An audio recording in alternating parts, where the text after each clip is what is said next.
Se ecologia sem luta de classes é jardinagem, feminismo sem luta de classes é Clube da Luluzinha.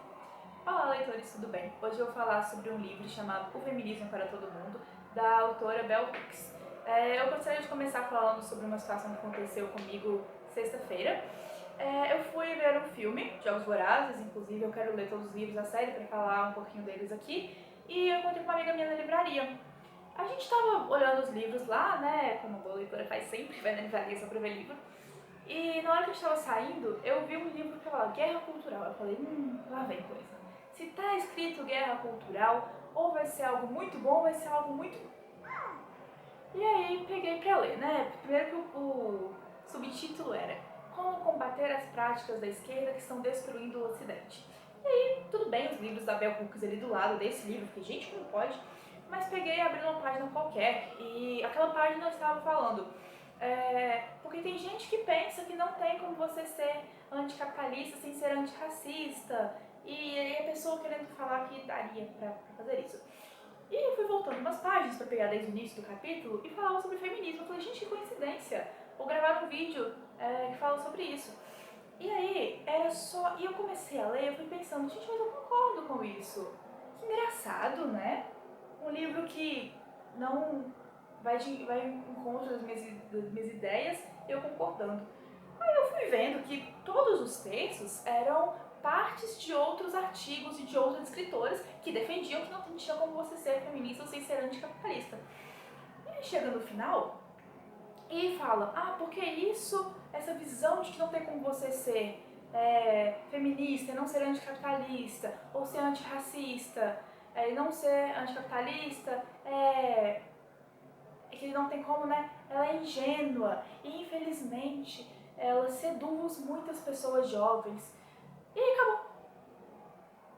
E eu fiquei pensando, tá bom, boa, você tinha uma tese aí, ok. Isso é uma ideia ingênua que seduz muitas pessoas, mas você não desenvolveu nada. Enfim, falei isso porque por causa de indignação mesmo, e agora vamos pro vídeo em si, que também vai ser meio que uma corte de detalhes, mas com algumas opiniões minhas. Quero falar sobre alguns trechos que eu destaquei do livro, né, O Feminismo para Todo Mundo. E eu vou começar com uma frase dela, que eu vou deixar tudo aqui do ladinho para se ler.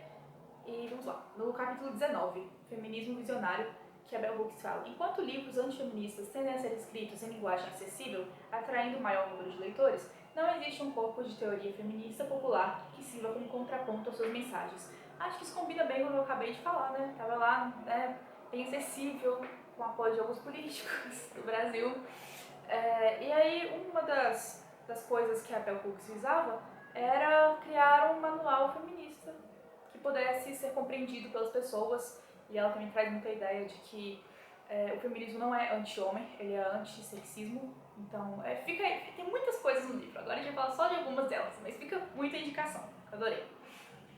E aí, isso ela fala no capítulo 9, Mulheres Trabalhando, que ela diz: as mulheres estão erradas quando culpam o feminismo por ter feito o que tivessem que trabalhar, que é o pensamento de várias delas. A verdade ainda é que o capitalismo consumista foi a força que conduziu mais mulheres ao mercado de trabalho. Esse é o primeiro tópico que eu vou falar a partir dessa citação dela. Vamos retomar um pouquinho a história? Ela fala isso, se a gente for pegar, né, as mulheres pobres e de classe média baixa, elas sempre trabalharam, né? E como que a mulher foi inserida no mercado de trabalho? Foi por causa de luta? Foi, mas qual foi o contexto? A gente tinha a Primeira Guerra Mundial, os homens saíram para a guerra, quem quer trabalhar nas fábricas agora? Não tinha gente para trabalhar. E aí acabou que as mulheres foram para as fábricas trabalharem. E se você for pensar, foi uma necessidade de produção e de consumo, ou foi uma necessidade de se reafirmar e se ver enquanto indivíduo independente de outra pessoa? Uma necessidade de consumo, né? E aí a gente vai para o segundo tópico, que tem relação com o tema do Enem de 2023, que no capítulo 9 ainda, sobre mulheres trabalhando, ela fala: mulheres e homens que quiserem ficar em casa e cuidar das crianças deveriam ter salário subsidiado pelo Estado, assim como programas de educação em casa que proporcionarão oportunidade de terminar o ensino médio e se dedicar a uma graduação à distância. Qual foi o tema do Enem? Está anotado aqui porque a frase tem enorme. Desafios para o enfrentamento da invisibilidade do trabalho de cuidado realizado pela mulher no Brasil. Ela pensa super citar isso aqui, eu adorei. É repertório cultural, é chique, é cult, é acessível. E prevendo o futuro, né? De promover a educação em casa, através uma graduação à distância, super futurista ela aqui. Mas também tem essa questão de culpar por ter trabalhar. Por quê? O trabalho que é realizado em casa não é visto como trabalho, né? Então, se você tem que sair, você não está tendo uma independência financeira. Você está tendo que trabalhar mais, mas mesmo assim você ainda tem que trabalhar em casa para dar conta de toda aquela situação, né? Vamos para o tópico 3, ainda no mesmo capítulo. Quando as mulheres trabalham para ganhar dinheiro a fim de consumir mais, em vez de melhorar a qualidade da nossa vida em todos os níveis, o trabalho não leva à autossuficiência econômica. Mais dinheiro não significa mais liberdade se as finanças não estiverem voltadas ao bem-estar, junto com isso que eu falei.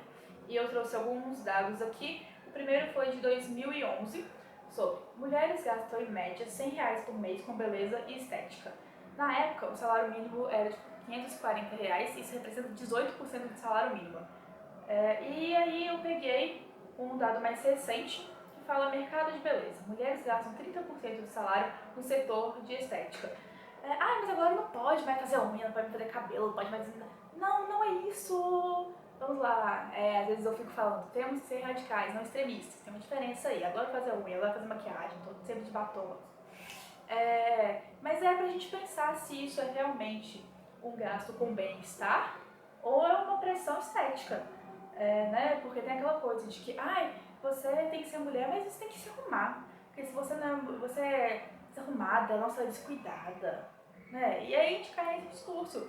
E aí volta pra frase da Bell Hooks, que ela fala que não significa mais liberdade se estiverem voltados para o bem-estar. Isso é realmente um bem-estar? Se sim, ótimo. Porém, se é fruto de uma pressão estética exterior, aí temos um problema. E aí, no capítulo 18, Espiritualidade Feminista, ela fala, ainda nesse tópico, que o fundamentalismo não só incentiva as pessoas a acreditar que a iniquidade é natural, como também perpetua a noção de que o controle do corpo feminino é necessário. A gente tem várias coisas, né? Por exemplo, essa coisa, eu não tenho cabelo tão longo assim, sempre quero cortar. Mas sempre tem aquela ideia de que, pra você ser feminina, você tem que ter cabelo comprido. E a gente vai pras roupas também, né? A gente sabe que algumas roupas são bem desconfortáveis. Isso, de certa forma, reverbera como um controle. Tópico 4, capítulo 10, raça e gênero. Sabíamos que não poderia haver verdadeira sororidade entre mulheres brancas e mulheres não brancas se as brancas não fossem capazes de abrir mão de supremacia branca, se o movimento feminista não fosse fundamentalmente antirracista. E aí eu volto lá no primeiro livro falando sobre anticapitalismo e antirracismo, né? Porque a escravização dos povos negros vindos de África não foi um projeto de produção, de exploração da mão de obra, né? Não, nada a ver. Nada a ver, se eu estava muito longe, né? Não tem ironia, por favor.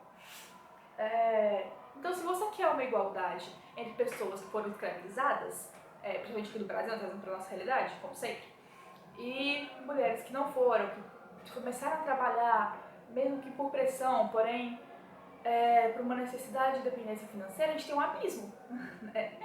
E é importante a gente pensar sobre isso para a gente realmente conseguir concretizar e realizar políticas públicas, porque não tem como a gente encaixar todo mundo numa caixinha só e falar, é isso aqui.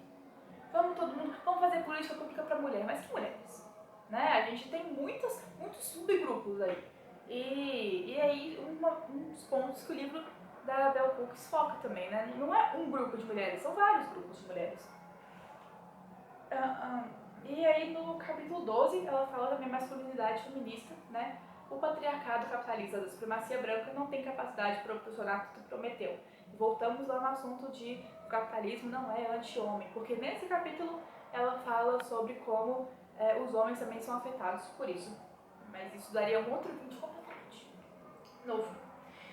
E tópico 5, capítulo 16, alegria completa. Adoro esse título. Lesbianidade e feminismo.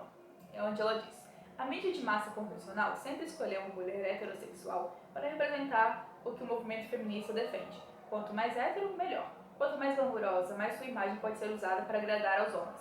Mulheres que se identificam com mulheres, sejam elas heterossexuais, bissexuais ou lésbicas, raramente fazem da aprovação do homem uma prioridade na vida. É por isso que ameaçamos o patriarcado. Aí já temos um outro subgrupo dentro das mulheres, né?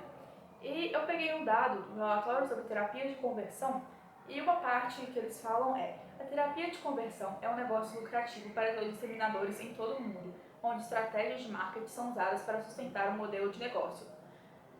A gente vê, né, muitas terapia de conversão proibida no Brasil, não sei se você sabe, espero que você saiba. Mas nós temos diversos casos em que as pessoas são submetidas à terapia de conversão e isso causa diversos traumas, né? E eu comecei falando sobre luta de classes. Eu trouxe 3 tópicos aqui para eu retomar isso. Inclusive esse último. Se uma terapia de conversão é marketing, não tem como você ser anti-LGBTQ-fobia sem falar sobre luta de classes. Mas vamos lá. O alto consumo sobre procedimentos estéticos, fazendo um resumo aqui, mostra como que o controle dos corpos femininos tem a ver com uma luta, sim, de classes sociais. O trabalho motivado pelo consumismo, né, a inserção da mulher no mercado de trabalho, uma forma não somente de sustentar, mas sempre atender às demandas consumistas da sociedade e da escravização dos povos negros como uma forma de produção e mão de obra.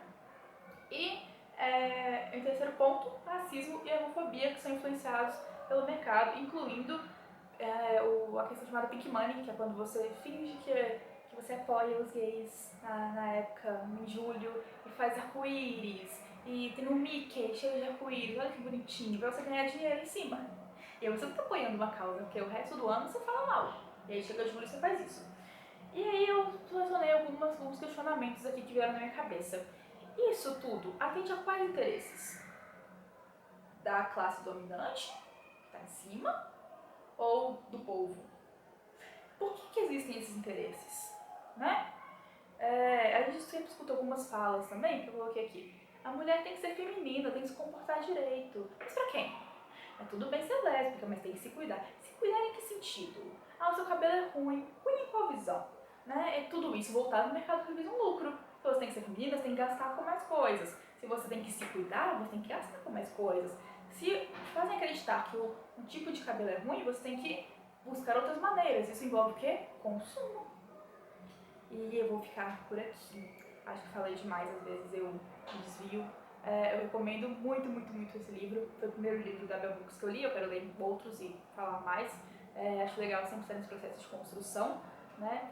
Vou deixar aqui o meu Instagram para quem quiser seguir, pra gente conversar. Eu adoraria saber a sua opinião sobre esses temas. Beijinhos e até mais.